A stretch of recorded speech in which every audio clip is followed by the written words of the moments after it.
ಸ್ನೇಹಿತರೆ ನಮಸ್ತೆ. ನಾಡು ನುಡಿ ಯೂಟ್ಯೂಬ್ ಚಾನಲ್ಗೆ ನಿಮಗೆಲ್ಲ ಸ್ವಾಗತ.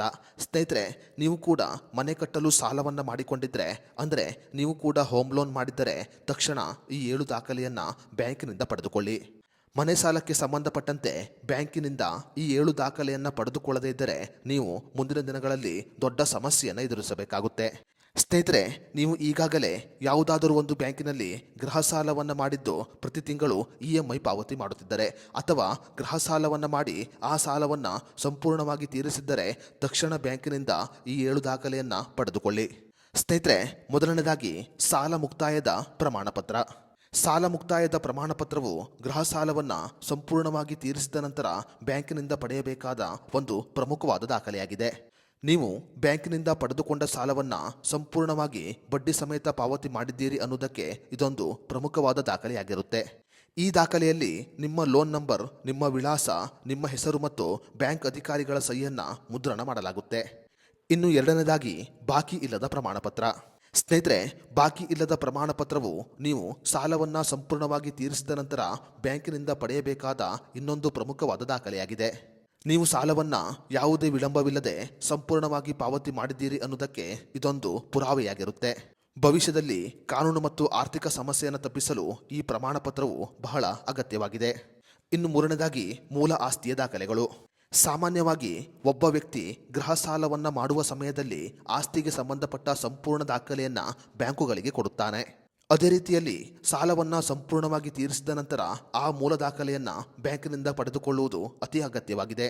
ಅಷ್ಟೇ ಮಾತ್ರವಲ್ಲದೆ ಬ್ಯಾಂಕುಗಳು ನಮಗೆ ಸಾಲವನ್ನು ನೀಡುವ ಸಮಯದಲ್ಲಿ ಕೆಲವು ಖಾಲಿ ಚೆಕ್ಗಳಿಗೆ ಸಹಿಯನ್ನು ಹಾಕಿಕೊಂಡಿರುತ್ತೆ. ಒಬ್ಬ ವ್ಯಕ್ತಿ ಸಾಲವನ್ನು ತೀರಿಸಿದ ನಂತರ ಆ ಚೆಕ್ಗಳನ್ನು ನಾಶ ಮಾಡುವ ಜವಾಬ್ದಾರಿ ಸಂಪೂರ್ಣವಾಗಿ ಬ್ಯಾಂಕಿನವರದ್ದು ಆಗಿದೆ. ಈ ಕಾರಣಗಳಿಂದ ನೀವು ಸಾಲವನ್ನು ತೀರಿಸಿದ ನಂತರ ಖಾಲಿ ಚೆಕ್ಗಳನ್ನು ರದ್ದುಗೊಳಿಸಿದ್ದೀರಿ ಅನ್ನೋದಕ್ಕೆ ಲಿಖಿತ ಸ್ವೀಕೃತಿಯನ್ನು ಪಡೆದುಕೊಳ್ಳುವುದು ಅತಿ ಅಗತ್ಯವಾಗಿದೆ. ಇನ್ನು ನಾಲ್ಕನೇದಾಗಿ ಸಾಲದ ಖಾತೆ ಹೇಳಿಕೆ ಪ್ರಮಾಣಪತ್ರ. ಸ್ನೇಹಿತರೆ, ನೀವು ಗೃಹ ಸಾಲವನ್ನು ಮರುಪಾವತಿ ಮಾಡಿದ ನಂತರ ನೀವು ಪಾವತಿ ಮಾಡಿದ EMIಗಳು, ಬಡ್ಡಿಗಳು ಮತ್ತು ಪಾವತಿ ಮಾಡಿದ ಅಸಲಿನ ಎಲ್ಲ ವಿವರಗಳನ್ನು ಅಂತಿಮವಾಗಿ ಖಾತೆ ಹೇಳಿಕೆಯಲ್ಲಿ ಪಡೆಯಬೇಕು. ಇದು ನಿಮಗೆ ತೆರಿಗೆ ಅಥವಾ ಕಾನೂನು ಅಗತ್ಯಗಳಿಗೆ ಬಹಳ ಉಪಕಾರಿಯಾಗಲಿದೆ. ಇನ್ನು ಐದನೇದಾಗಿ ಲಿಯನ್ ತೆಗೆದುಹಾಕುವ ಪ್ರಮಾಣಪತ್ರ. ಸ್ನೇಹಿತರೆ, ನಿಮಗೆ ಗೃಹ ಸಾಲವನ್ನು ನೀಡುವ ಸಮಯದಲ್ಲಿ ಕೆಲವು ಬ್ಯಾಂಕುಗಳು ನಿಮ್ಮ ಆಸ್ತಿಯ ಮೇಲೆ ಲಿಯನ್ ಅನ್ನುವ ಬ್ಲಾಕ್ ಅನ್ನು ಹಾಕುತ್ತೆ. ಈ ಲಿಯನ್ ಬ್ಲಾಕ್ ಹಾಕಿದ ನಂತರ ಆಸ್ತಿಯ ಮೇಲೆ ನಿಮಗೆ ಸಂಪೂರ್ಣ ಹಕ್ಕು ಇರುವುದಿಲ್ಲ.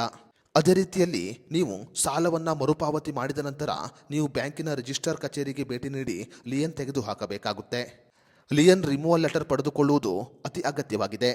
ಸ್ನೇಹಿತರೆ, ನೀವು ಸಂಪೂರ್ಣವಾಗಿ ಗೃಹ ಸಾಲವನ್ನು ತೀರಿಸಿದ ನಂತರ EC ಅಡಮಾನವನ್ನು ತೆರವುಗೊಳಿಸಲಾಗಿದೆಯೇ ಅಥವಾ ಇಲ್ಲವೇ ಅನ್ನೋದನ್ನು ಪರಿಶೀಲನೆ ಮಾಡಿಕೊಳ್ಳಬೇಕು.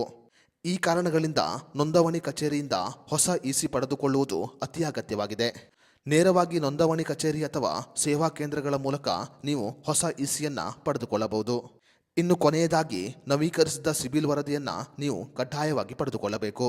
ಸ್ನೇಹಿತರೆ, ನೀವು ಗೃಹ ಸಾಲವನ್ನು ತೀರಿಸಿದ ನಂತರ ನಿಮ್ಮ ಸಿಬಿಲ್ ಸ್ಕೋರ್ನಲ್ಲಿ ಏನಾದರೂ ನವೀಕರಣ ಆಗಿದೆ ಅಥವಾ ಇಲ್ಲವ ಅನ್ನೋದನ್ನು ನೀವು ಸಂಪೂರ್ಣವಾಗಿ ಪರಿಶೀಲನೆ ಮಾಡಿಕೊಳ್ಳಬೇಕು.